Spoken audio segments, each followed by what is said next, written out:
আসসালামু আলাইকুম রহমতুল্লাহি ওবরকাতুহু। সম্মানিত দর্শক, সাবেক প্রধানমন্ত্রী শেখ হাসিনা এখন ভারতে আছেন।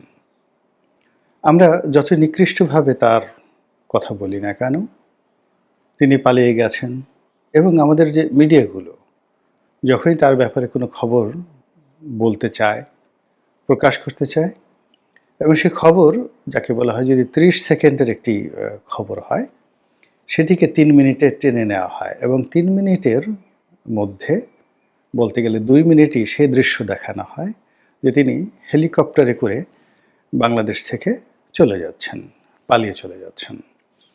তো এই বিষয়গুলো আমাদের যে মিডিয়াগুলো, তারা কি শেখ হাসিনার পক্ষে করছেন নাকি বিপক্ষে করছেন, এই প্রশ্নটি এখন কেউ কিন্তু আমরা করছি না। কিন্তু বাস্তবতা হলো যে তার সেই যে উড়ে যাওয়ার, হেলিকপ্টারে করে উড়ে যাওয়ার যে দৃশ্য, এ দৃশ্য যতবার দেখানো হচ্ছে ততবারই কতগুলো প্রশ্ন সামনে চলে আসছে। তিনি যে হেলিকপ্টারে করে গেলেন, সে হেলিকপ্টারটা কার ছিল? ২ নম্বর হলো যে তিনি যেখান থেকে গেলেন সেই সময়টিতে ওভাবে তাকে কারা পাঠালো? কেন পাঠালো? এরপর তিনি যে বাংলাদেশ থেকে ভারতে গেলেন, ইচ্ছা করলেও তো আমরা কেউ ভারতে যেতে পারি না। সেখানে বাংলাদেশ থেকে যাওয়ার জন্য একটা প্রোটোকল লাগে। আবার সেখানে যারা গ্রহণ করবেন তাদেরও একটা প্রোটোকল লাগে। তো শেখ হাসিনার এই যে যাওয়া, ভারতে যাওয়া, এটা এমন নয় বা এটা সম্ভবও নয় যে হঠাৎ করে তিনি তার মনে হলো যে আমি এখন ভারত চলে যাব। এটাও সম্ভব নয়, অথবা আমি এমন একটা অবস্থার মধ্যে পড়েছি, ১ মিনিটের মধ্যে আমাকে পালাতে হবে এবং পালানো যে কথাটা, যখন মানুষ পালায় তখন অনেকটা দিশেহারা হয়ে যায়।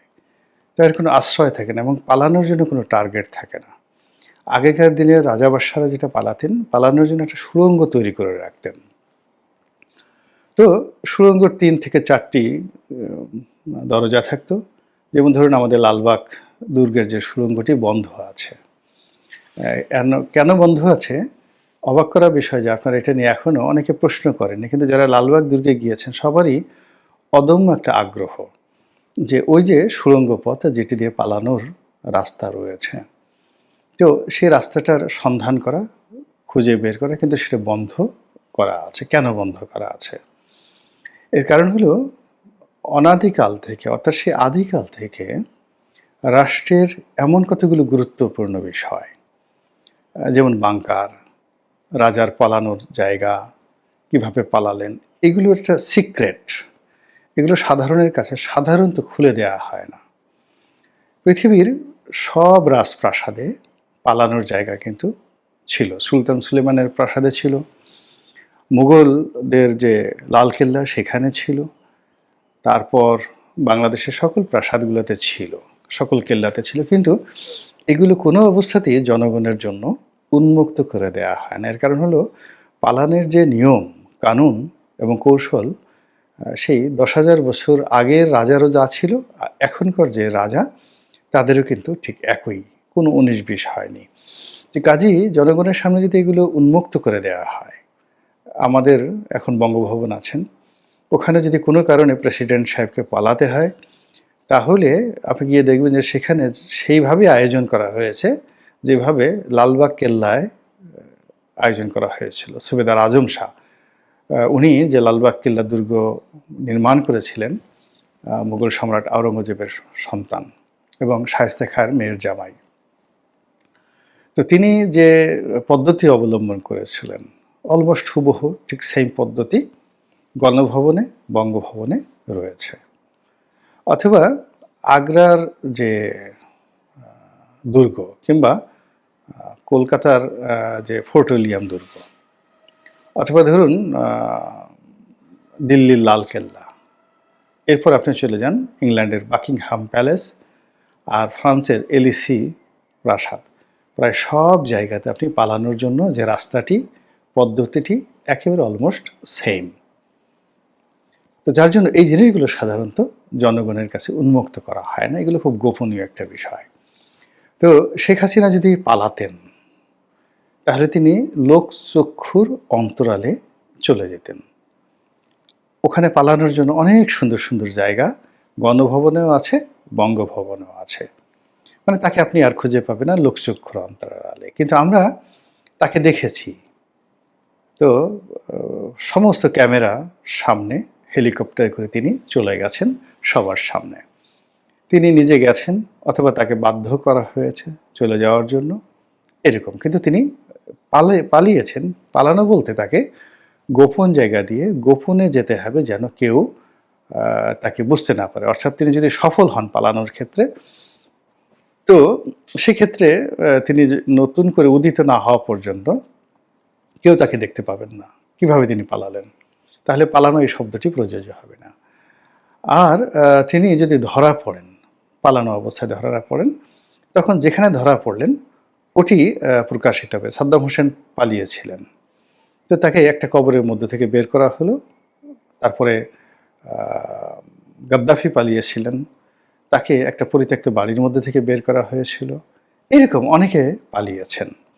তো পালানো অবস্থা থেকে। তো শেখ হাসিনা যদি পালাতেন তাহলে তাকে গোপন জায়গা থেকে উদ্ধার করতে হতো যদি আমরা ধরতে পারতাম।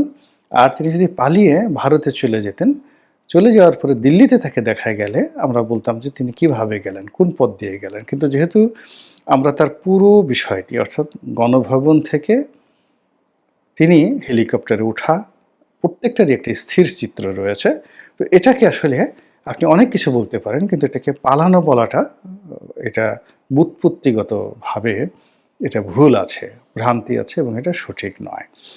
এবং সঠিক না থাকার কারণে কি হচ্ছে, শেখ হাসিনা গেছেন, তিনি আবার ফিরে আসবেন, কাম ব্যাক, রিটার্ন, এই জিনিসটি আসে। আর যখন আপনি কাউকে পালিয়ে যাওয়ার সুযোগ দেন বা কেউ পালিয়ে যায়, তখন সেটাকে আর ফিরে আসা তার কোনো স্কোপ থাকে না। পালানো জিনিসটারই যাকে বলা হয় পরিণতিটা ভিন্ন হয়। তো শেখ হাসিনা যেহেতু সবার চোখের সামনে দিয়ে চলে গেছেন, উড়ে গেছেন, আবার এখন যেখানে আছেন সারা দুনিয়া জানে তিনি সেখানে রাজকীয় মেহমান রূপে আছেন। তো কাজেই তার ফিরে আসা নিয়ে আলোচনা হচ্ছে। তিনি তার শাসন ক্ষমতাকালীন সময় আয়রন লেডি হিসেবে পরিচিত ছিলেন। ভীষণ রকম আয়রন লেডি, এবং যেন তেন আয়রন লেডি নয়। তার বিরুদ্ধে অভিযোগ তিনি যা ইচ্ছে তাই করতেন। খুন, গুম, তারপরে ক্রসফায়ার, বিচার বহির্ভূত হত্যা যেটাকে আমরা বলি, তারপর অবিচার, তারপরে সাজানো বিচার, কি না। রাষ্ট্র ক্ষমতায় থেকে একটা মানুষ রাজকীয় যে তার যে অ্যাবিলিটি, সামর্থ্য, এটাকে যত নিকৃষ্টভাবে ব্যবহার করা যায় সেইগুলো তিনি ব্যবহার করেছেন বলে এখন দশমুখে শেখ হাসিনা যারা প্রতিদ্বন্দ্বী তারা বলার চেষ্টা করছেন, এবং তার সে সকল কর্মকাণ্ডের ব্যাপারে সবাই এখন অভিযোগ দায়ের করেছেন, মামলা করেছেন, এবং তাকে বিচারের কাঠগড়ায় দাঁড় করানোর জন্য সবাই প্রাণান্ত চেষ্টা করছেন। তো এই ক্ষেত্রে শেখ হাসিনার ফিরে আসা তো প্রশ্নই আসে না। তাকে গ্রেপ্তার করে আনতে হবে, তাকে ধরে আনতে হবে, এবং তিনি যখন আনবেন, বাংলাদেশে আসবেন, তার হাতে শিকল পরানো থাকবে, পায়ে শিকল পরানো থাকবে, ডান্ডা বেড়ি পরানো থাকবে। তো এরকম একটি দুর্দশাগ্রস্ত একজন মহিলা, যার বয়স প্রায় ৮০ বছর, তিনি ফিরে এলেই বা কি, না এলেই বা কি, এগুলো নিয়ে তো আমাদের আলোচনা করার বিষয় নয়। কিন্তু তিনি যখনই কোনো একটা টেলিফোনে তার এক কর্মীর সঙ্গে কথা বলে যে আমি আসছি সীমান্তের কাছাকাছি, অমনি আমাদের অনেকের হৃৎপিণ্ডের মধ্যে ধক ধক শুরু হয়ে যায়, দিল কিউ না ধাক ধাক করে। এটা সেই বিখ্যাত গান আছে না, কাজল গিয়েছিল, আই এম 16 গোয়িং অন 17, দিল কিউ না ধাক ধাক করে। তো যখন কিশোর বয়স থাকে, কিশোরী বয়স থাকে, তখন প্রেমের যে তাড়না, সেই প্রেমের তাড়নায় মানুষের হৃদয়ের মধ্যে একেবারে উথাল পাথাল করে। এটিকে বলা হয় ধাক ধাক করে, দিল কিউ না ধাক ধাক করে। কিন্তু যখন আপনি আতঙ্কগ্রস্ত হয়ে যাবেন, তখন আর দিল ধক ধক করে না, তখন হৃৎপিণ্ডের যে স্পন্দন, সে স্পন্দন বন্ধ হয়ে যায়। নর্মাল যদি ধরেন আপনার হৃৎপিণ্ডের যে শব্দ, এটি আপনি ঢোলের বাড়ির সঙ্গে তুলনা করেন, তাহলে ভয় পাওয়ার পরে কোনো একটি রাক্ষস দেখলেন, খোক্কস দেখলেন, জিন ভূত দেখলেন, সাপ দেখলেন, এরপর আপনি ভয় পেলেন। মানে কোনো ডাক্তার তার যে যন্ত্র, এই যন্ত্র আপনার বুকে লাগিয়েও আপনার হৃৎপিণ্ডের শব্দ শুনতে পাবে না। হৃৎপিণ্ড বন্ধ হয়ে যায়। এখন শেখ হাসিনা যখন আসবে বাংলাদেশে, যদি আমরা বিজয়ী হতাম বা আমরা যদি সুবিধাজনক অবস্থানে থাকতাম, তাহলে আমাদের ওই হৃদয়ের মধ্যে দিল কেউ না ধাক ধাক করে যে আমরা এখন তাকে পেয়েছি, তাকে বিচার করব। আগেকার দিনে এরকম হতো, মানুষকে শুলে চড়ানো হতো, হাজার হাজার মানুষের দৃশ্য দেখতো, তারপরে মানুষকে ফাঁসি দেওয়া হতো, বড় বড় রাজাকে সেই শিকলবন্দি করে প্রকাশ্য দরবারে এনে তাকে বিচার করা হতো।